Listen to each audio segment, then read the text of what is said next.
Okay, we're back. So now I will link meshes together. So I click on this icon here. It's for faces. That's what it's called, right? Face. Yep.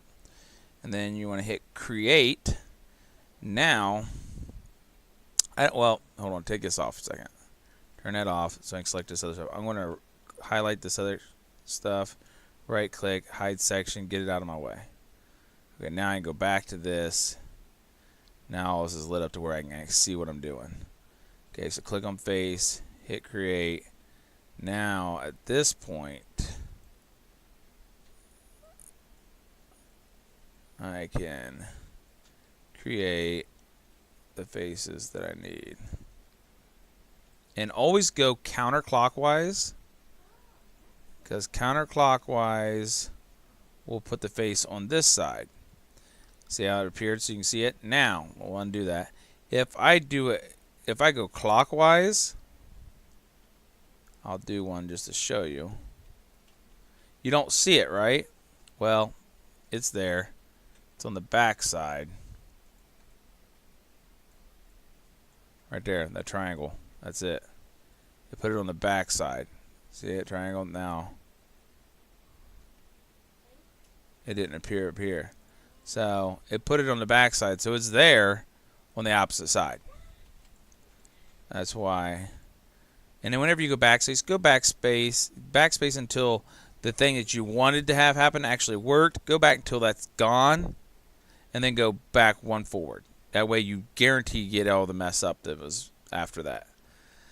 Okay, so I'll go back here, create. Now I'll actually do it counterclockwise. Fill that in the way it's supposed to, and we'll just keep linking these in together. And this is basically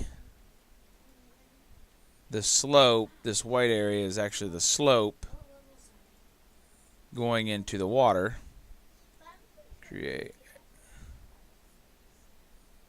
And just keep linking them. And if I mess up somewhere along the line, I'll show you what happens. I'm sure I'll mess up at some point, but okay. Now, if you look, that vert right here doesn't touch this all the way.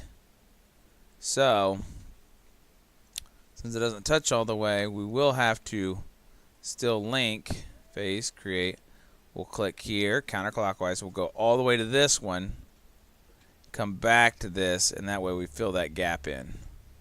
It's filled in. And then come back here, counterclockwise. There.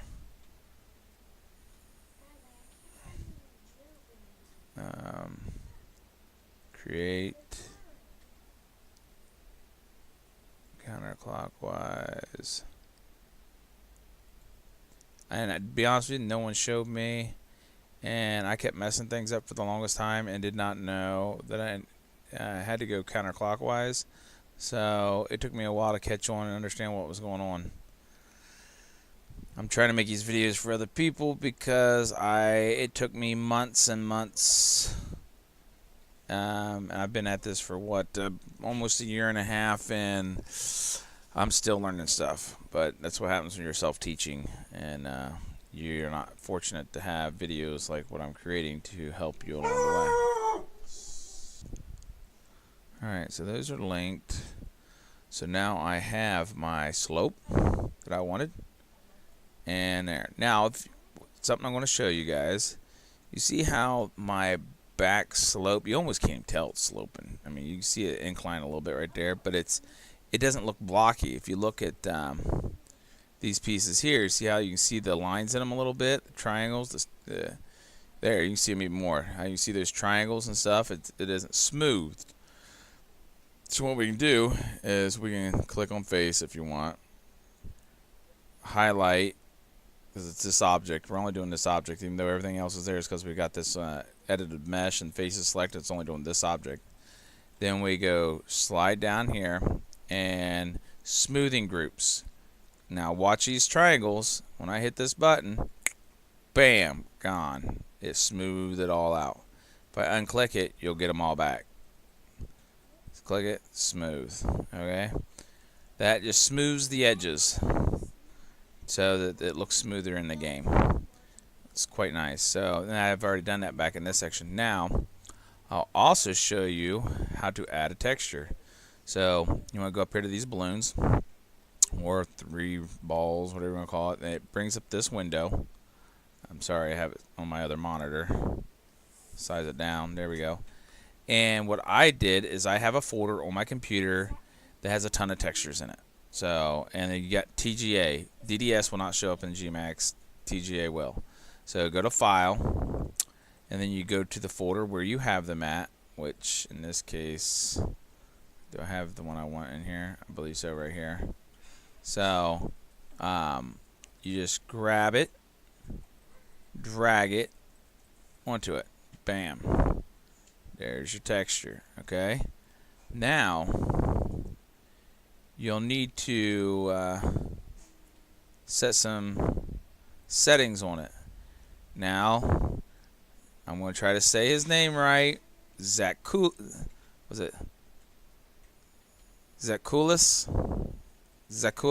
I believe is how he pronounces it. I could be wrong. I was butchering it bad before. I'm not even going to say how I was saying it before. But anyhow, or Zakulis, I believe. Anyhow, he will not be appreciative of the way I'm going to tell you how to do this. He would say it is wrong, and granted, maybe it's not the technical way to do things. I have found it works really well for me in most cases. I have ran across some situations it does not, but in those ones I will then tweak and mess within those situations. But for a lot of situations, it tends to work really well. Anyhow, this part is 100% the same as what he would do. Is you go to UVW map, you click it, you got this here. Now you can keep it on planar. I usually go to box for a lot of my stuff, not everything, but for this one we will. And I'm going to change this. It sets your settings. He says to leave these settings. Don't touch them. Okay? I'm touching them. He changes these settings here. I find it personally harder to tweak and mess with the other tiles around and everything else by messing with these. So I get a similar situation. I get what I want by doing backwards or what I'm told not to do. That's how I am. I'm always trying to do something that somebody says can't be done or shouldn't be done. But anyhow, I hit 501, tab 501, tab 501. Now the reason why I'm saying that is set it at 1001. 1001. A tile is 1,000 by 1,000. So what it was doing was it was setting it. If we go back here, it was setting it to 1,000 and it's set to 600 because the width of this isn't quite 1,000. So what it did is it took that texture is a 512 by 512 texture.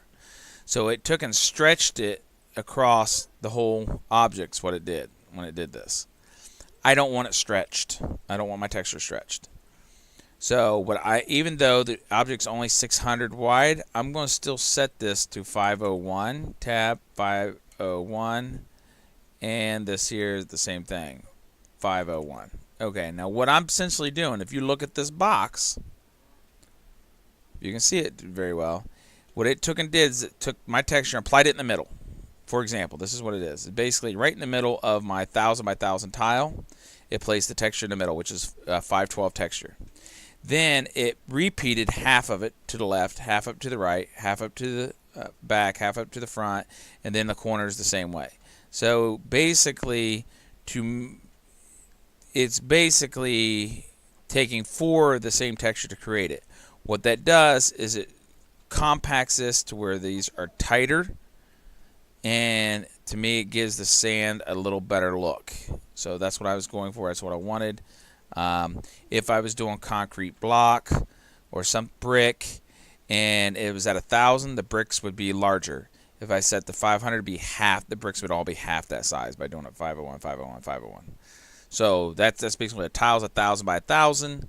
I'm saying instead of stretching the texture across 1,000, I'm saying put my texture only in a 500 by 500. So it takes 4 of my texture to create that 1,000 instead of one texture stretched across the whole thing. So there's the sand look, but I wanted to show you how you apply a texture. Not that this should be a sand, but it's fine for now.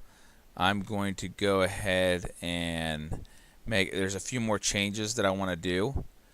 And so let's go ahead and get started in those in just a minute when we get back. See you in a minute.